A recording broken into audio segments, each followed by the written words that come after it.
Here's a fact that surprises almost everyone. Serving a large language model is not bottlenecked by how fast your GPU does math. It's bottlenecked by memory. And one mechanism is the reason why. Quietly, under every serving lesson you've read, sits the KV cache. Let's meet it.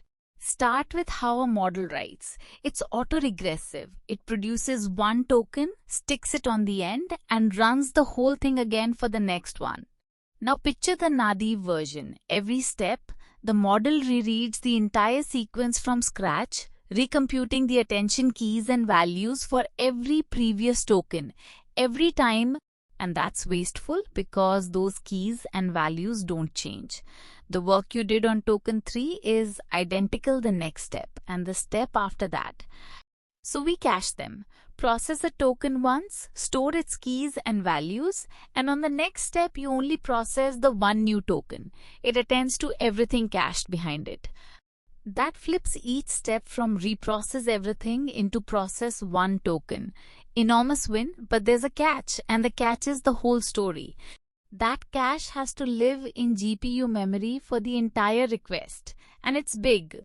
It grows with batch size times sequence length times layers times heads.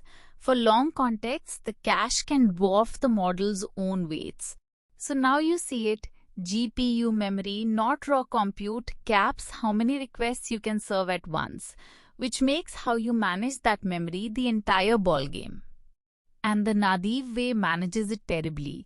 It reserves the maximum possible sequence length for every request upfront as one solid block.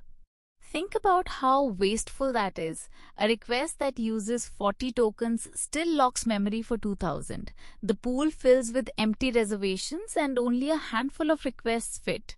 The fix is borrowed straight from operating systems. PagedAttention, the idea behind vLLM. Split the cache into small fixed blocks and hand them out on demand as each sequence actually grows. No giant upfront reservation, almost no waste. Suddenly the same GPU packs in several times more requests with near zero fragmentation. But memory is only half the win. The other half is scheduling. And here's the second trap. Static batching groups requests, runs them together, and can't admit a new one until the whole batch finishes. So short requests sit there, idle, waiting on the single longest one. Continuous batching kills that. It schedules at the level of one token step. The instant any sequence finishes, it frees its blocks and a waiting request slots into its place, mid-flight. The GPU never idles waiting for stragglers. It just stays full. And this right here is what just use vLLM actually means, not magic. Two ideas. PagedAttention for memory. Continuous batching for scheduling. Together, they lift serving throughput by roughly 10 to 20 times over a naive loop at the same latency. The little simulation makes it concrete. Same pool of blocks. Contiguous reservation fits a few requests and wastes most of the pool.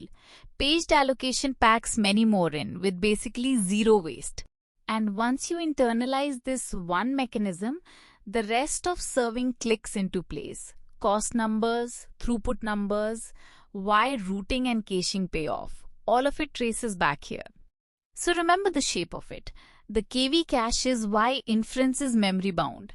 PagedAttention stops the waste. Continuous batching stops the waiting. Manage the memory and you don't get a faster GPU. You get a GPU that's finally fully busy.